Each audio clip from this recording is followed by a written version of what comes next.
Good day mga kamots, welcome back to our YouTube channel. Nandito naman tayo ngayon sa Bristol Motorcycles 10 Up Caloocan dahil balita ko meron daw nag-upgrade na scooter nila dito from 160cc going straight to 200cc engine displacement.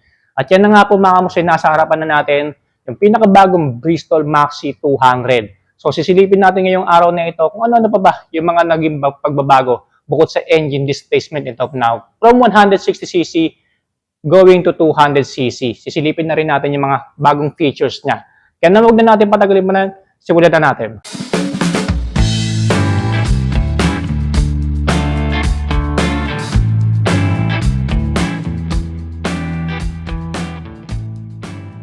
Right, so this is the all-new Bristol Maxi 200. Ito po yung last na binlog ko last year 2025 na 160cc pa. At ngayon 2026 nga po mga kamos ay inilabas na ni Bristol yung 200cc engine displacement ito. Kumbaga in-upgrade na po siya, no? From 160 going to 200cc. So ang laki talaga nung at tinalon niya when it comes to engine displacement. Well, sa looks and appearance, I guess wala namang masyado nagbago. Talagang kamukha pa rin talaga siya ng X-Max B2 ni Yamaha. Lalo-lalo na sa headlight niya rito na may korting X. Ayan. Tapos, bukod sa engine displacement po mga kamos na binago dito ni Bristol Motorcycles, inilagyan na rin po nila ito ng built-in camera sa harapan. Ayan. Kung mapapansin nyo, meron na siya dito naka-intact na camera. Ayan. So, disclaimer lang mga kamos, front camera lang po yan. Nag-iisa lang po yan. Wala po tayong built-in camera sa likod. Pero good thing, kasi malaking tulong tong ganitong merong built-in camera. Kasi at least, nakatuwang natin to. Lalong-lalo na sa mga biyahe na gagawin natin. And then, kung sakali magkaroon ng langaning sitwasyon, meron tayong proof. Ayan. So, meron na rin po itong bagong Bristol Maxi 200 na built-in camera. Sa headlight niya, ayan. So, again, X-style. Ayan. Ganun pa rin talaga yung itsura niya. Andito yung daytime running light niya. Dito naman yung turn signals niya nakalagay sa may mismong visor. Ayan. Ang lupit pa rin talaga ng visor nyo. Ayan. May design siya. Tapos, ito yung visor niya. Naka-clear visor pa rin tayo dito. Na mataas pa rin naman. Tapos, ang binablog pa na natin kulay ngayon is pearl gloss white pa rin. So, gaya ng kulay nung last 2025. Pero meron pa rin mga available na kulay nito, mga moss gloss black, gloss gray. Ayan, meron pa rin kayo mga pagpipilian na kulay nitong Maxi 200 na bago.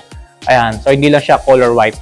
So, extendable pa rin yung paa natin hanggang dito. Tapos, dito nakalagay na rito mga moss is Maxi 200. Ganun pa rin yung style ng emblem niya. I guess wala rin naman binago si Bristol dito. Same lang. Sa radiator cover, ganun din. Inverted rear shock rin tayo dito na dual shock absorbent na merong sub-tank na color gold. Wow! Same yun, di ba? Ganda. Tapos, meron siyang tire hugger na ABS plastic. Bukod dyan, meron pa siyang mud top dito para talagang walang tatalsik na putik dun sa engine bay natin. Disc brake pa rin po ito sa likuran. Ayan, kaya naman sa braking power, hindi ka rin mabibitin dito sa Maxi 200 na ito na bago. So, I guess wala rin masyadong binago dito si Bristol. Same lang din sa 160. Talagang kamukha talaga siya ng taillight ng X-Max. Ayan, version 2. Tapos sa turn signals niya dito, ayan, nakalagay dito sa integrated pa din. Built-in plate light, and then ito naman po yung pinaka-plate holder niya. Ito naman tayo sa CVT niya. Ayan, so same lang din naman. Sa airbox, wala din nagbago. Ganun pa rin yung hugis niya. So, sa sukat naman ng dulo niya sa harapan, mga kamots, ganun pa rin yung sukat. I guess 110 by 70 by 13 inches. Naka-powdered matte black pa rin yung mugs niya rito. At pagdating naman po sa sukat ng gulong niya sa likuran, naka 130 pa rin, 70 by 13 inches din. Pantay pa rin yung sukat ng gulong niya, harap at likuran. Meron pa rin tayo napakalapad na upuan dito. Magaspang pa din. Ayan, sa passenger, malapad pa rin. Tapos, ito naman yung pinaka-grab bar niya rito. Ayan, naka-matte black paint finish. So, I guess dito sa underseat niya, kasya isang half-face helmet na medyo maliit lang ang shell. Ayan, ganun pa din. Wala pa rin nagbago sa underseat niya, no? So, wala pa rin kakasyang full-face helmet dito. Ayan. And then, dito pa rin nakalagay yung baterya niya sa underseat niya. Pagdating sa fuel tank niya, mga kamots, wala rin masyadong dinagdag si Bristol dito. 13 liters fuel tank capacity pa rin, na dito pa rin nakalagay sa gitna. Ayan. So, meron pa rin siya dito dalawang side pocket. Ito, nabubuksan to sa pamamagitan nito. Ayan. Itong valve niya. Hindi mo siya basta-basta mabubuksan dito. And then, dito mga kamots, ayan, so, kasya pa rin dito cellphone. Ayan. Tapos, motorcycle gloves, mga barya-barya. And then, dito pa rin po nakapwesto yung built-in charging port niya na naka-USB at Type-C ready pa rin. Convenient pa rin mga kamots kasi dalawang cellphone pa rin kaagad yung matcha-charge natin dito sa scooter na ito. Dito naman tayo sa right side pocket niya. So, same lang din naman ng size dun sa left side. Wala naman nagbago. Ayan. Additional cellphone pa rin. Pwede natin ilagay dito. Keyless ignition pa rin tayo dito mga kamots.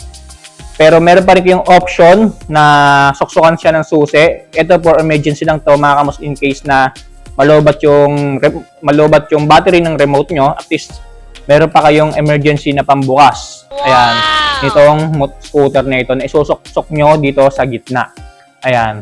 Tapos dito na rin nakapwesto yung fuel and then seat opener. Sa mga buttons and switches tayo, basically meron pa rin tayo dito built-in, passing light, enter and select para sa instrument panel niya. High beam, low beam, turn signals left and right, busina. Dito naman tayo sa right side. Meron pa rin po itong idling stop or ASS, auto stop start. Ayan, kung ano man tawag dyan, nito ni Bristol. Ayan, no, kapag naipit ka sa matinding traffic, in-engage mo yan, kusa pong mamamatay yung engine nito from 3 to 5 seconds na dahilan para mainto po ito sa pagkonsumo ng gasolina. And then, TCS button activation. Ayan, may naka-TCS pa rin po kasi ito. And then, headlight on and off. Gusto natin nakapatay yung headlight para tipid sa baterya. And then, electric push starter. Sa hand grip niya, same lang din naman na ginamit ng sa 160. Ayan, kamukha pa rin nung sa hand grip ni Yamaha. No? And then, dito, sa bar end niya, naka-gloss bar end pa rin tayo dito. Gloss black, bar end na malaki. Sa brake levers naman niya, mga kamos, left and right, fully adjustable. Ayan. Ipihitin nyo lang yan kung gusto nyo mas malayo or pihitin nyo pabalik kung gusto nyo mas malapit. Ayan. Nagkanda mga kamos, para kung sakali katagalan, hindi tayo mangangalay sa kakapreno. Ayan, kasi na-adjust siya. Side mirror niya, ito, yung itsura. Tapos, dito naman tayo sa instrument panel niya. So, I guess wala rin naman masyado nagbago dito. So, naka-activate to. Pakita ko ulit sa inyo yung sample display niya, personally. Ayan. So, meron pa rin tayong 2 portion ng panel dito sa harapan niya. So, dito sa taas, mga kamos, dito po yung speedometer.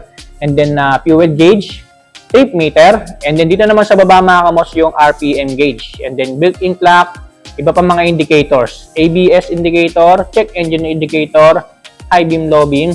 So, kuwang-kuwa niya talaga yung sa forma nung sa X-Max ni Yamaha. No? So, sa mga buttons and switches pala niya mga kamos, umiilaw pa rin po ito na color blue. So, malaking tulong to mga kamos kung sakasakali bibiyahe tayo sa mga madidilim na lugar, at least makikita kaagad natin yung mga button natin dito. Kasi meron na po siyang built-in na ilaw. Ayan. So, yan po yung looks and appearance, mga kamos, nitong pinakabagong upgraded version ng Bristol Maxi 200. Of course, share ko pa rin sa inyo yung mga engine specs at yung iba pang mga dadagdag na features dito.